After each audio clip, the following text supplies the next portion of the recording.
One straightforward example of learning to attach dopamine to effort and strain as opposed to a process or a reward that naturally evokes dopamine release is so-called intermittent fasting. I know this is very popular nowadays. Some people like to do intermittent fasting, some people don't. Some people have a 12-hour feeding window every 24 hours. Some people do long fasts of 2 to 3 days even. I personally don't monitor a feeding window with a lot of precision. I tend to skip one meal a day, either breakfast or lunch, and then I eat the other 2 meals of the day, depending on which meal I skip. So it's either breakfast, lunch, and maybe a little something in the evening, or I'll skip breakfast and do lunch and dinner and so on. Many people are now eating this way, in part because many people find it easier to not eat at all than to eat a smaller portion of some food. And that has everything to do with the dopamine reward evoking properties of food. When we ingest food, or when we are about to ingest food, our dopamine levels go up. And typically when we ingest food, if it evokes some dopamine release, then we tend to want even more food. Remember, dopamine's main role is one of motivation and seeking. And what dopamine always wants more of is more dopamine, more activity or thing that evokes more dopamine release. Well, let's just look at fasting from the perspective of dopamine schedules and dopamine release and peaks and baselines. Typically, when we eat, we get dopamine release, especially when we eat after being very hungry. If you've ever gone camping or you're very, very hungry, the food tastes that much better. And that's actually because of the way that deprivation states increase the way that dopaminergic circuits work. Our perception of dopamine is heightened when the receptors for dopamine have not seen much dopamine lately. They haven't bound much dopamine. So when you fast, and then you finally eat, it evokes more dopamine release. So this is the big reward that comes at the end. Even bigger because you deprived yourself. This is true for all rewarding behaviors and activities, by the way. The longer you restrict yourself from that activity, the greater the dopamine experience when the dopamine is finally released because of an upregulation of the receptors for dopamine.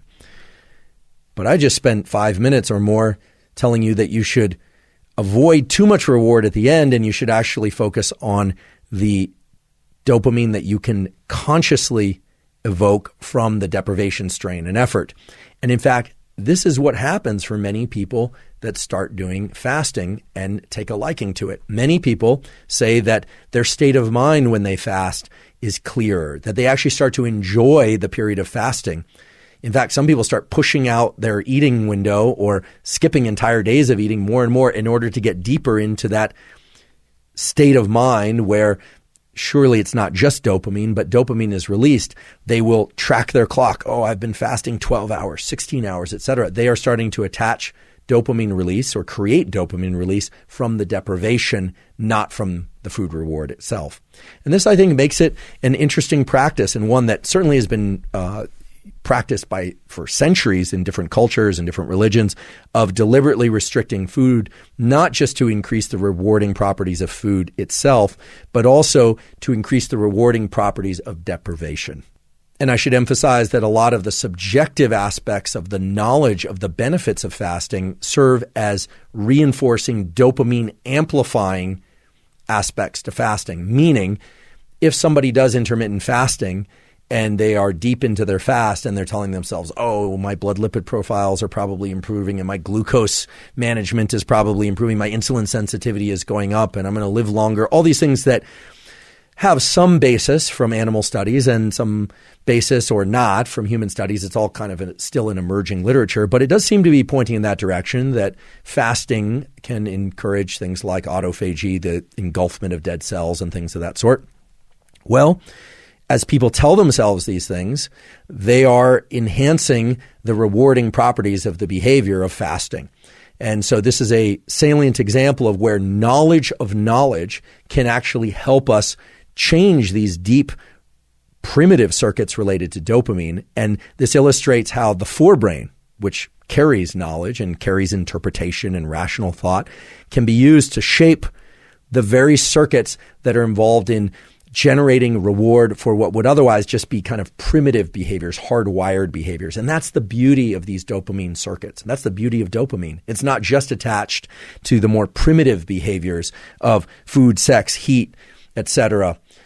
It's also attached to the things that we decide are good for us and are important for us. So telling yourself that exercise or fasting or studying or listening better or any kind of behavior is good for you will actually reinforce the extent to which it is good for you at a chemical level.